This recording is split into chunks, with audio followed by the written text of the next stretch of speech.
హరివర్ధన్కి shock ఇచ్చి దేవా మిథునను కలపడానికి అలంకృత మెడలో తాళి కట్టిన రిషి. ఇంతకు ఏం జరిగింది?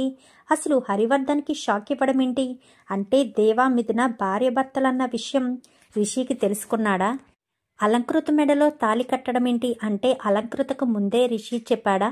ఇదంతా కూడా వీడియోలో చూసి తెలుసుకునేద్దాం. నువ్వుంటే నా చేతగా అప్కమింగ్ ఎపిసోడ్స్లో ఏం జరగబోతుందో ముందుగా తెలుసుకోవాలి అనుకుంటే వీడియోని లైక్ చేసి ఛానల్ని సబ్స్క్రైబ్ చేసుకోండి. మొత్తానికైతే ఇంకా దేవా ఈ పోస్టర్లు అంటించింది దేవాని అని అనుకుని హరివర్ధన్ కాస్త రివాల్వర్ తీసుకుని మరీ దేవా ఇంటికి వచ్చేస్తాడు.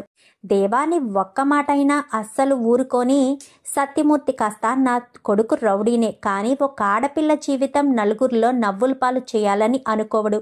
అసలు వాడు చెప్పాలి అనుకుంటే రిషికి ముందే చెప్పేవాడు కదా. పెళ్లి ఆపాలనే అభిప్రాయం వాడికొస్తే రిషికొక్క మాట చెప్తే చాలు. ఇంత కష్టపడి ఇన్ని పోస్టర్లు వేసి ఊరంతా అతికించాల్సిన అవసరం లేదు. అది ఎవరు చేశారో ఏంటో తెలుసుకోండి. మీ కుటుంబానికి మా కుటుంబానికి గొడవ చెయ్యాలని, మిథున రిషిల పెళ్లి ఆపాలని ఎవరో బలంగా కోరుకుంటున్నారు. అందుకే ఇదంతా చేశారు.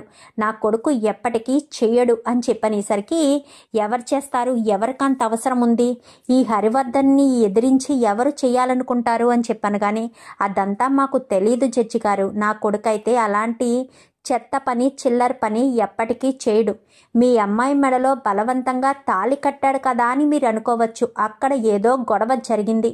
గొడవలో అమ్మాయి మెడలో తాళి కట్టాడే తప్ప, అంతేగాని ఒక ఆడపిల్ల జీవితం జోలికి వెళ్ళేంత చెడ్డవాడైతే నా కొడుకు కాదు అని చెప్పి సత్యమూర్తి కాస్త చెప్తాడు. చెప్పేసేసరికి హరివర్ధన్ వాళ్ళు వెళ్ళిపోతారు.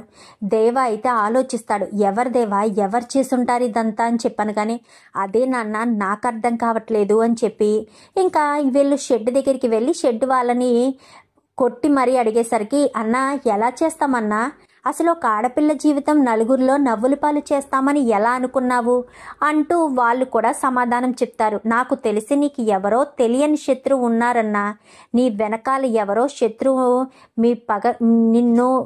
నీ మీద పగ సాధించాలని చూస్తున్నారు అంటూ చెప్పేసరికి ఎవరై ఉంటారు, నాకు కనిపించని శత్రువు ఎవరై ఉంటారు అని చెప్పి అనుకుంటాడు. అనుకునేసరికి వెంటనే ఒకసారి మిథునతో మాట్లాడాలి. మిథున కూడా నేనే అనుకుంటుందా, మిథునను ఇంట్లోంచి పంపించాను కదా, ఇప్పుడు మిథునను సొంతం చేసుకోవడం కోసం నేనే ఇదంతా చేశానని అనుకుంటుందా, మిథునకు క్షమాపణ చెప్పాలి అని చెప్పి దేవా కాస్త మిథునకు ఫోన్ చేస్తాడు.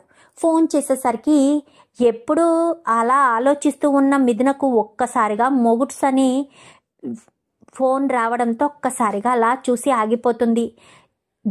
దేవా ఫోన్ చేస్తున్నాడేంటి నాకు అని చెప్పనుకుంటూనే, చెప్పు దేవా అని చెప్పాను. కానీ నేను నీతో మాట్లాడాలి, గుడికి రా అని చెప్పనేసరికి ఏం మాట్లాడాలి అనగానే వస్తే చెప్తాను అని చెప్పి మిథున చెప్తుంది. దేవా చెప్తాడు. మిథున కాస్త హడావిడిగా బయలుదేరుతుంది. మిథున ఏంటి ఎక్కడికి వెళ్తుంది? బయటికి వెళ్తుందా? మామయ్య బయటికి వెళ్ళొద్దు అని చెప్పాడు కదా, మరి మిథున ఎందుకు ఎంత హడావిడిగా బయటికి వెళ్తుంది? పైగా మిథున ప్రతి దాంట్లో కూడా చాలా డల్గా ఉంది. మరి ఇప్పుడు ఎక్కడికి వెళ్తుంది మిథున అని చెప్పి అనుకుంటూనే మిథునను ఫాలో అవుతాడు. ఇంకా రిషి అయితే మిథునను ఫాలో అవుతూ వెళ్ళే దారిలోనే మిథున దేవాల పోస్టర్లు చూస్తాడు. ఒక్కసారిగా షాక్ అయిపోతాడు. అదేంటి, మిథున దేవా ఎంత క్లోజ్గా భార్యాభర్తలు అన్నట్టుంది. అంటే మిథున మెడలో బలవంతంగా తాళి కట్టింది దేవానా? అంటే దేవా మిథున భర్త? అందుకేనేనా దేవా ఫోన్ నెంబరు మిథున ఫోన్లో మొగుడ్స్ అని సేవ్ అయ్యింది అని చెప్పి అనుకుంటూనే వెళ్తాడు. వెళ్ళేసరికి ఇంకా మిథున దేవాలిద్దరూ గుడి దగ్గర మీట్ అవుతారు కదా. సారీ మిథున అని చెప్పాను. కానీ ఎందుకు దేవా అని చెప్పనేసరికి, నేను ఆ పోస్టర్లు అంటించలేదు అనగానే, నేను నీతో కలిసి ఆ గదిలో ఎన్నో నెలలు ఉన్నాను. నువ్వేంటో నీ మనస్తత్వం ఏంటో నాకు తెలీదా? తెలిసి ఒక ఆడపిల్ల జీవితాన్ని నాశనం చేస్తావని ఎలా అనుకుంటాను? నేను నీ గురించి తప్పుగా ఎలా అనుకుంటాను దేవా అని చెప్పనేసరికి, సరే నువ్వు రిషిని పెళ్లి చేసుకుని సంతోషంగా ఉండు అనగానే, సంతోషమా?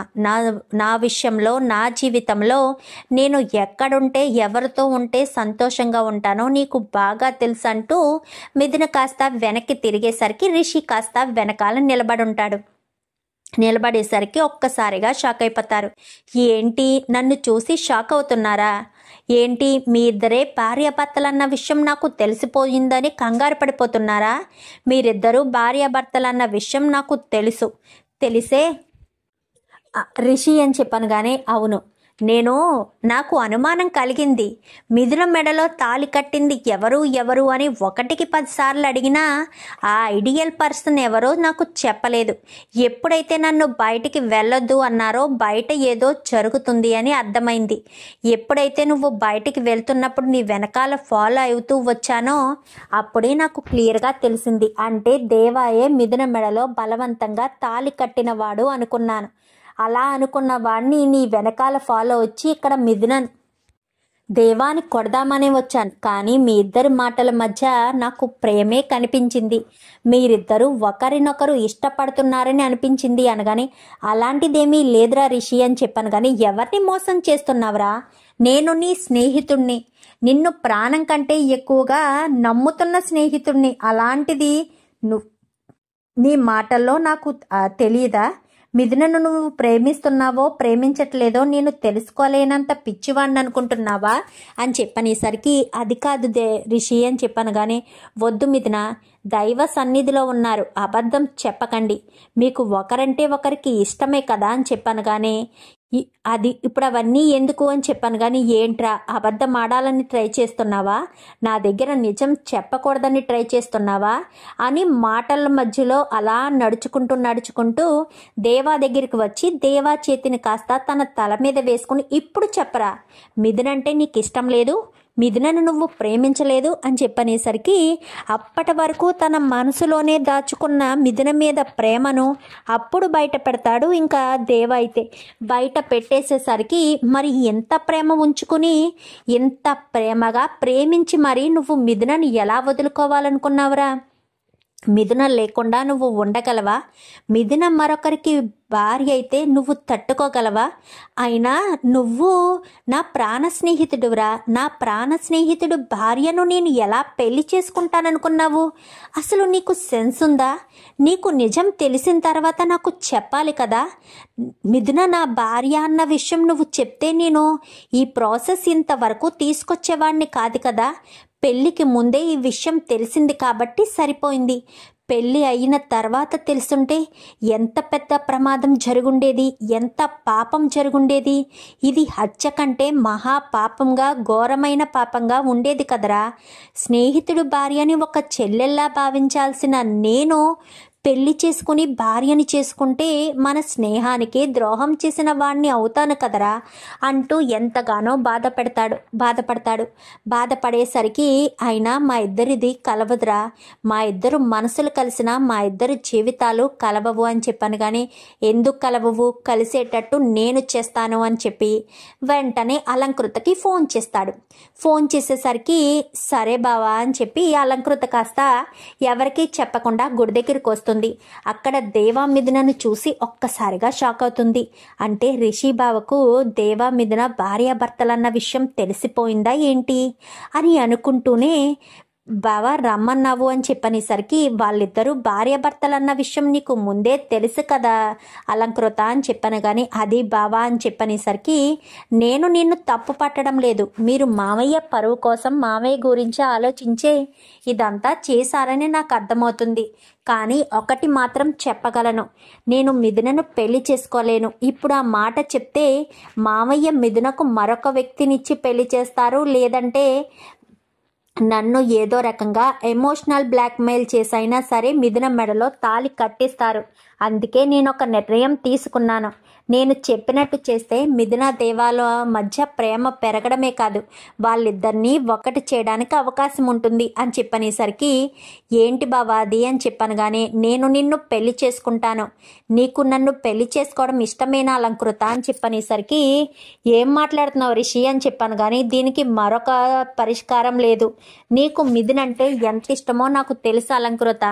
అలాంటిది మీ మిథున అక్క కోసం నువ్వు ఈ పని చేయలేవా? పెళ్లిపీటల మీద మిథునే కూర్చుంటుంది, కానీ పెళ్లిపీట తాళి కట్టేది మాత్రం నీ మెడలో తాళి కడతాను, ఏమంటావు అని చెప్పనగానే మా అక్క కోసం ఏం చేయడానికైనా సిద్ధమే. కానీ దేవాబావ నిజంగానే మా అక్క అంటే ఇష్టమేనా అని చెప్పనేసరికి ప్రాణం అని చెప్పనగానే మరి ఎందుకు మా అక్కని కాదని భానుని పెళ్లి చేసుకోవడానికి సిద్ధపడ్డావు అని చెప్పనగానే నేను కావాలని సిద్ధపడలేదు అని చెప్పనేసరికి మరి ఇప్పుడు దేవాబావకి అక్కనే కలుపుతావు సరే, మరి భాను విషయం ఏం చేస్తావు బావా అని చెప్పనగానే భానుకి ఏదో ఒకటి చెప్పి నచ్చ చెప్దాము అని చెప్పనేసరికి భాను వినే రకం కాదు బావా అని చెప్పాను, కానీ ఎలా చెప్పాలో ఏం చేయాలో నాకు తెలుసు, నేను చూసుకుంటాను అని చెప్పి ఇంకా వాళ్ళు ముగ్గురు కాస్త ఇంటికి వచ్చేస్తారు. ఎక్కడికి వెళ్ళారు అని చెప్పాను, కానీ ఇక్కడికే వెళ్ళాం నాన్న అని చెప్పాను, కానీ ప్రమాదం ఏమీ లేదు కదా అని ఏమీ లేదు నాన్న అని చెప్పి ఇంట్లోకి వచ్చేస్తారు. ఇంకా ఇంట్లో ఎవరికి ఏమీ తెలియనివ్వరు, ఎవరికి ఏమీ చెప్పరు. అక్కడ భానుతో మాట్లాడడానికి ఒకరోజు మీటింగ్ ఏర్పాటు చేస్తాడు దేవా. అయితే ఏర్పాటు చేసేసరికి నువ్వెందుకు దేవాని పెళ్లి చేసుకోవాలనుకుంటున్నావు? ఇష్టంతోనే కదా. మరి దేవాకు మిథునంటే ఇష్టమైనప్పుడు నిన్ను పెళ్లి చేసుకుని ఎలా సంతోషంగా ఉంటాడు దేవా? నువ్వు ఎప్పటికీ దేవాకు భార్యగా కాలేవు, అది గుర్తుపెట్టుకో. నీ ఇష్టం. దేవాని పెళ్లి చేసుకోవాలనుకున్నా నేను మిథునను దేవాని కలపాలని అనుకుంటున్నాను. నేను మిథున మెడలో తాళి కట్టలేను, నా ప్రాణ స్నేహితుడు భార్యను నేను భార్యగా చూడలేను అంటూ రిషి అనేసరికి ఇంకా ఏదో రకంగా భానును కూడా ఒప్పించేస్తారు. భాను కూడా ఇంకా ఈ పెళ్లి నేను చేసుకోను మామయ్య అని చెప్పాను, కానీ ఎందుకమ్మా అని చెప్పాను, కానీ ఊరంతా కూడా మిథున దేవా భార్య భర్తలన్న తర్వాత దేవా నాతో సంతోషంగా ఉంటాడని అస్సలు అనుకోవడం లేదు. పెళ్లి కుదిరినప్పటి నుంచి కూడా దేవా ముఖంలో సంతోషమే చూడలేదు, నాతో ప్రేమగా పలకరించను లేదు. అలాంటి తప్పుడు ఇంకా నేను ఎలా సంతోషంగా ఉండగలను? నన్ను ప్రేమగా చూసుకుంటాడు అన్న గ్యారంటీ నాకు లేదు అంటూ ఇంకా చెప్తుంది భాను. అయితే భాను అంతటా భానునే పెళ్లి సంబంధాన్ని చెడగొట్టుకుంటుంది. ఇంకిక్కడ మిథున రిషిల పెళ్లికి అన్ని ఏర్పాట్లు చేస్తారు. పెళ్లి కూతుర్ని పెళ్లి కొడుకుని కూడా చేస్తారు. ఇంకా దేవ అయితే ఇక్కడికి తీసుకొస్తాడు. రిషియే కావాలని దేవాని ఇక్కడికి తీసుకొస్తాడు. దేవ ఇక్కడ ఉన్నాడని ప్రతి క్షణం హరివర్ధన్ అయితే టెన్షన్ పడుతూనే ఉంటాడు. ఇంకా దేవాతో అయితే హరివర్ధన్ మాట్లాడి ఇక్కడికి ఎందుకు వచ్చావు? నా కూతురి పెళ్లి చెడగొట్టాలని వచ్చావా అని చెప్పాను, కానీ నేనేమీ మీ కూతురి పెళ్లి చెడగొట్టను. నా స్నేహితుడి పెళ్లి జరగాలని నేను ఇక్కడికి వచ్చానే తప్ప మీ కూతురి పెళ్లి చెడగొట్టడానికైతే నేను రాలేదు. మీరు అనుకున్నట్టుగానే మీ కూతురి పెళ్లి జరుగుతుంది, ఇదే మండపంలో జరుగుతుంది. మీ కూతురికి రిషికి పెళ్లి జరుగుతుంది అని చెప్పి చెప్తాడు. ఎలాగా అలంకృతకు రిషికి పెళ్లి జరుగుతుంది కదా, ఆ ఉద్దేశంతో దేవ అయితే చెప్తాడు. చెప్పిన తర్వాత పెళ్లి కొడుకుని తీసుకురండి అనగానే రిషిని రెడీ చేసి తీసుకొచ్చేసేసరికి ఇంకా పెళ్లి కుమార్తెను తీసుకురండి అనగానే మిథునను కూడా రెడీ చేసి రిషి పక్కన కూర్చోబెడతారు. రిషి పక్కన కూర్చోబెట్టి మొత్తం తంతంతా కూడా మిథున రిషిలే చేస్తారు. బెల్లం జీలకర్ర పెట్టుకోవడం ప్రతి ఒక్కటి కూడా మిథున రిషిలే చేస్తారు. చేసిన తర్వాత మిథున వెనకాలే అలంకృత నిలబడి ఉంటుంది. అలంకృత వాక చూసేసరికి అలంకృత చిరునవ్వు నవ్వుతుంది. అంటే అంతా సరే అన్నట్టు చెప్పడం కోసం అనేసరికి పెళ్లి కుమార్తెని తీసుకువెళ్ళి బట్టలు మార్చి తీసుకురండి అంటూ పెళ్లి కుమార్తెని ఇద్దరిని కూడా పెళ్లి కొడుకును పెళ్లి కుమార్తెని ఇద్దరిని కూడా పంపిస్తారు. ఇంకా వెళ్ళి బట్టలు మార్చుకుని వస్తారు. బట్టలు మార్చుకుని వచ్చిన తర్వాత ఇంకా వెనకాలే నిలబడి ఉంటుంది. తాళి కట్టే సమయం వేళ అయిందనేసరికి బాబు మంగళ్యధారణ కానివ్వు అని చెప్పి ఇంకా మంగళసూత్రాలు చేతిలో పెట్టేసేసరికి మిథున మెడలో తాళి కడతారు అని అందరూ కూడా ఎంతో ఎగ్జైట్మెంట్గా చూస్తారు. త్రిపుర అయితే మిథునను పెళ్లి చేసుకోబోతున్నాడు, ఇంక ఈ ఆదిత్య వేసిన ప్లాన్లన్నీ వేస్టే, మిథున ఆదిత్యకు ఎప్పటికీ భార్య కాదు అని అనుకుంటూ ఉంటుంది త్రిపుర. ఇంకా ఒంగుని కట్టవలసిన వాడు కాస్త నిలబడి ఉంటాడు. ఏంటి బాబు ఆలోచిస్తున్నావు? మాంగళ్యధారణ కానివ్వు అని చెప్పాను, కానీ అలాగే పంతులు గారు అంటూ మిథున మెడలో కట్టాల్సిన తాళిని కాస్త అలంకృత మెడలో తాళి కడుతూ ఉంటాడు. అలంకృత ఏమీ మాట్లాడదు. ఇంకా రిషి ఏం చేస్తున్నావు అని చెప్పనగానే న్యాయమే చేస్తున్నాను మామయ్య అని చెప్పనగానే నువ్వు తాళి కట్టాల్సింది మిథున మెడలో కదా, మరి అలంకృత మెడలో తాళి కడతావేంటి? నీకు మిథునకు కదా పెళ్ళి అనుకున్నాము అని చెప్పనేసరికి మీరు అనుకున్నారు మామయ్య, కానీ నేను అలంకృతనే చేసుకోవాలనుకున్నాను. ఎందుకంటే మిథున మెడలో ఆల్రెడీ తాళి ఉంది. ఆ తాళి కట్టింది ఎవరో కాదు, నా ప్రాణ స్నేహితుడు దేవ. నా ప్రాణ స్నేహితుడు దేవ భార్యని నేను ఎలా పెళ్లి చేసుకుంటాననుకున్నారు? ఈ విషయం నాకు తెలియకూడదనే కదా మీరు ఎన్నో శతవిధాల కష్టపడింది. కానీ నిజం ఎప్పటికైనా తెలుస్తుంది మామయ్య. ఎందుకంటే వాళ్ళిద్దరి పెళ్లి జరిగింది ఆ శివపార్వతుల సన్నిధిలో జరిగింది కాబట్టి వాళ్ళిద్దరిని ఎవరు విడదీయలేరు. ఎన్ని సమస్యలు, ఎన్ని ఇబ్బందులు, ఎన్ని ఇరకాట్లు వచ్చినా కానీ, వాళ్ళ మధ్య దూరం పెరిగినా కానీ వాళ్ళ మనసులు ఎప్పటికీ కలిసే ఉంటాయి. మీకు తెలియని విషయం ఏంటో చెప్పనా మామయ్య? మిథునకు దేవ అంటే ప్రాణం, దేవాకు మిథున అంటే ప్రాణం. ఒకరిని విడిచి ఒకరు ఉండలేని పరిస్థితి. మరి అలాంటి వాళ్ళని విడదీయడం వల్ల మీకొచ్చే లాభం ఏంటి? ఇప్పుడు నేను మిథునను పెళ్లి చేసుకుని అమెరికా తీసుకువెళ్ళినంత మాత్రాన మిథున నాతో సంతోషంగా ఉంటుందనుకుంటున్నారా? ఇంతకుముందు మీరు చూసిన మిథున మీ కంటికి కనిపిస్తుందనుకుంటున్నారా? ఎప్పటికీ మిథున సంతోషంగా ఉండదు మామయ్య. ఎందుకంటే మిథున దేవాని ప్రేమించింది, దేవాని మాత్రమే ప్రేమించింది. మరి అలాంటి తప్పుడు నాతో ఎలా సంతోషంగా ఉంటుంది? నాతో జీవితాన్ని ఎలా మొదలు పెడుతుంది? దేవానే తన మనసు నిండా ఉన్నప్పుడు నన్ను ప్రేమించదు, నేను తన మనసులో ఉండను. అక్కడ దేవా భానుకు కూడా పెళ్లి చెడిపోయింది. ఇదే విషయం భానుతో మాట్లాడితే భాను దేవాని పెళ్లి చేసుకోనని వెళ్ళిపోయింది. ఎందుకంటే ప్రేమ లేని పెళ్లి నిలబడదు. ప్రేమ లేని పెళ్ళైనా సరే పెళ్ళయిన తర్వాత ఇద్దరు ఒకరినొకరు అర్థం చేసుకుంటారు. కానీ అమ్మాయి మెడలో అబ్బాయి మనసులో అమ్మాయి మనసులో వేరే వ్యక్తులు ఉన్నప్పుడు వేరే వాళ్ళతో ముడి పెట్టాలని చూస్తే వాళ్ళ జీవితం ఎప్పటికీ సంతోషంగా ఉండదు మామయ్య. అసలైన వాళ్ళని, తన మనసులో ఉన్న వాళ్ళని మర్చిపోలేక, తన పెళ్లి చేసుకున్న వాళ్ళని భర్తగా యాక్సెప్ట్ చేయలేక ఆడపిల్లలు నరకయాతన అనుభవిస్తారు. అలాంటి తప్పుడు మిథున బాధపడడం నేను చూడలేదు. ఈ విషయం అంతా అలంకృతకు చెప్పాను. మా అక్క ప్రేమ గెలవడం కోసం నేను ఏం చేయడానికైనా సిద్ధమే అని చెప్పి అలంకృత చెప్పింది. అలంకృత ఇష్టపూర్వకంగానే అలంకృత మెడలో తాళి కట్టాను మామయ్య. అలంకృతకు ఇష్టం లేకుండా నేనేమీ తాళి కట్టలేదు అని చెప్పి రిషి కాస్త అనేసరికి ఒక్కసారిగా షాక్ అయిపోతాడు హరివర్ధన్. అయితే ఆదిత్య కూడా షాక్ అయిపోతాడు. మావయ్య ఒప్పుకోండి మావయ్య, దేవా మిథునలను ఒకటి చేద్దాం మావయ్య. ఇదే పందిట్లో వాళ్ళను కూడా కూర్చోబెట్టి మాంగళ్య ధారణ కానిద్దాము. మిథున మెడలో దేవా కట్టిన తాళి ఆల్రెడీ తీయించేశారు. ఇంకా వాళ్ళిద్దరినీ సాంప్రదాయబద్ధంగా ఒకటి చేద్దాం మావయ్య. వాళ్ళిద్దరూ సాంప్రదాయబద్ధంగా ఒకటి కాకపోయినా ఆ దైవ సన్నిధిలో ఇద్దరిని ఒకటి చేద్దాం మామయ్య. ఒప్పుకోండి మామయ్య. దేవాని అల్లుడుగా అంగీకరించండి. దేవా చాలా మంచివాడు మామయ్య. దేవా లాంటి భర్త మిథునకు దొరికినందుకు మిథున చాలా అదృష్టవంతురాలు అవుతుంది మామయ్య. ప్లీజ్ మామయ్య అని చెప్పి ఇంకా హరివర్ధన్ని కాస్త రిషి బ్రతిమాలడంతో ఇంకా హరివర్ధన్ కాస్త ఒప్పుకుంటాడు. అదే పందిర్లో అదే పెళ్లిపేటల మీద వీళ్ళిద్దరూ వెనక నుంచుండేసరికి మిథున దేవాలిద్దరూ పెళ్లిపేటల మీద కూర్చుంటారు. ఈలోపు సత్యమూర్తి, శారద ఇంకా అందరూ కూడా ఆ ఇంటి నుంచి ఇంటికి అందరూ వచ్చేస్తారు. వచ్చేసేసరికి మీరు అని చెప్పాను కానీ రిషినే మాకు కారు పంపించి మరీ మమ్మల్ని ఇక్కడికి రమ్మని చెప్పాడు అని చెప్పాను కానీ మంచి పని అయ్యింది, మీరు సమయానికి ఉన్నారు అంటూ ఎంతో సంతోషంగా హరివర్ధన్ అయితే వాళ్ళని ఆశీర్వదిస్తాడు. పైకి నవ్వుతున్నా గానీ లోపల హరివర్ధన్కి చాలా కోపమే ఉంటుంది. ఎందుకంటే తన కూతురు రిషిని పెళ్లి చేసుకుని తన భవిష్యత్తు బంగారు బాటలా ఉంటుందని ఎన్నో కలలు కన్నాడు. కానీ అటు తిరిగి ఇటు తిరిగి మళ్ళీ దేవా జీవితంలోకే తన కూతురు వెళ్ళబోతుంది అన్న విషయం తెలిసాక బంగారు భవిష్యత్తుని ఏర్పాటు చేయాలనుకున్న హరివర్ధన్కు మళ్ళీ దేవానే తన కూతురు జీవితంలోకి రావడంతో మింగలేక కక్కలేక తన మనసులోనే ఎంతో క్షోభను అనుభవిస్తూ పైకి మాత్రం నవ్వుతూ ఉంటాడు.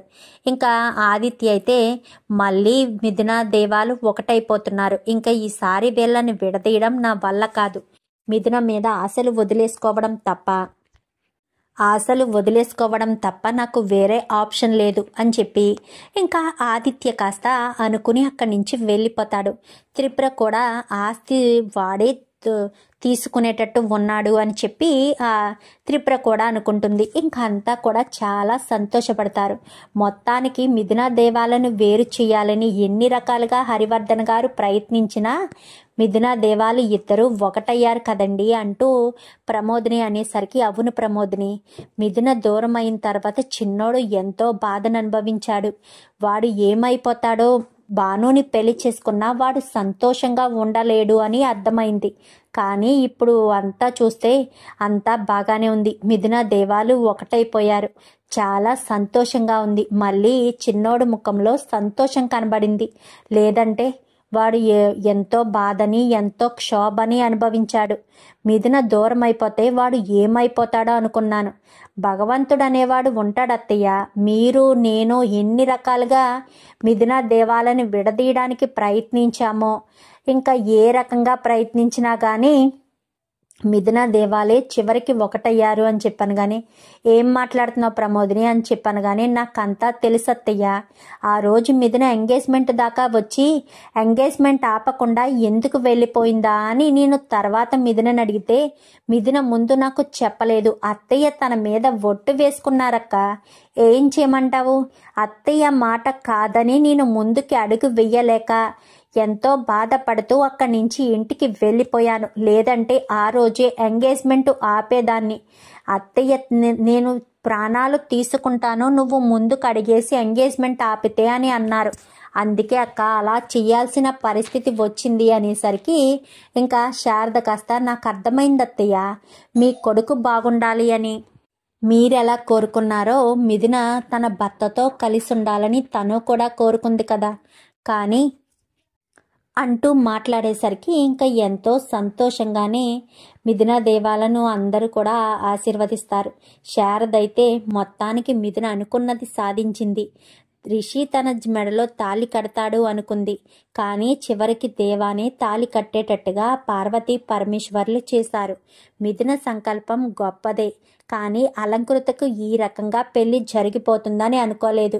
ఒక్క కూతురైనా రిషిని పెళ్లి చేసుకుంటుందని ఆశపడ్డా ఆయనకు అలంకృత పెళ్లి చేసుకుని వెళ్తుంది. ఇద్దరు కూతుళ్ళ పెళ్లిలు ఒకే పందిర్లో జరిగినట్టు ఉన్నాయి అని చెప్పి ఇంకా లలిత కాస్త అనుకుంటుంది. ఇంకా అలా అనుకున్న లలిత శారద దగ్గరికి వెళ్ళి, క్షమించండి వదిన గారు అని చెప్పాను. కానీ ఏమైంది వదిన అని చెప్పాను. కానీ అది మిథునకు రిషికి అనగానే మీ పరిస్థితులు మీ అన్నయ్య గారు చెప్పారన్నట్టే కదా మీరు తలవంచక తప్పలేదు. అంతే, భర్తలు ఏం చెప్తే భార్యలు తలవంచక తప్పదు కదా. మనకు ఇష్టమున్నా లేకపోయినా పిల్లల భవిష్యత్తు కోసం ఒక్కొక్కసారి తప్పుడు నిర్ణయాలు తీసుకోవాల్సిన పరిస్థితి వస్తుంది. కానీ ఆ భగవంతుడికి తెలుసు మనం ఎలాంటి నిర్ణయం తీసుకుంటే పిల్లల భవిష్యత్తు బాగుంటుందా అని భగవంతుడు ముందే గ్రహిస్తాడు. కాబట్టి మనం తప్పుగా నిర్ణయం తీసుకున్న చివరి క్షణంలో అయినా సరే ఆ భగవంతుడు తన నిర్ణయాన్ని కరెక్ట్ చేసుకుంటాడు. కరెక్ట్ చేసుకోవడానికి కూడా అవకాశం ఇస్తాడు అంటూ శారద లలిత ఇద్దరు మాట్లాడుకుంటారు. ఇంకా హరివర్ధన్ కాస్త అదే ఆలోచనలో ఉంటాడు. ఏంటి జడ్జి గారు అని చెప్పనేసరికి, నా కూతురు ఎవరికైతే భార్యగా ఉండకూడదనుకుంటున్నానో వాడికితోటే మళ్ళీ రెండోసారి కూడా పెళ్లి జరిగింది అనగానే, కొన్ని మనం అనుకుంటే జరగవు జడ్జి గారు, ఆ భగవంతుడు అనుకోవాలి. మన చేతుల్లో ఏముంది? పెళ్లి చేసేది ఆయన, చేయించేది ఎవరో. అన్నీ ఆ భగవంతుడే చూసుకుంటాడు. మనం ఎన్ని అనుకున్నా ఏం చేసినా ఎలాంటి ఉపయోగం లేదని ఇంకా సత్యమూర్తి కాస్త అంటాడు. మొత్తానికైతే దేవామిథునలు ఒకటవుతారు. రిషి అలంకృతలు అయితే ఒకటవుతారు. చూద్దాం మరి రాబోయే ఎపిసోడ్స్లో ఈ రకంగానే హరివర్ధన్కి షాక్ ఇచ్చి మరి దేవామిథునలను కలపడానికి రిషి అయితే అలంకృతను పెళ్లి చేసుకోవాలని మీరు కూడా కోరుకుంటే వీడియో నచ్చితే లైక్ చేసి ఛానల్ని సబ్స్క్రైబ్ చేసుకోండి. Thank you.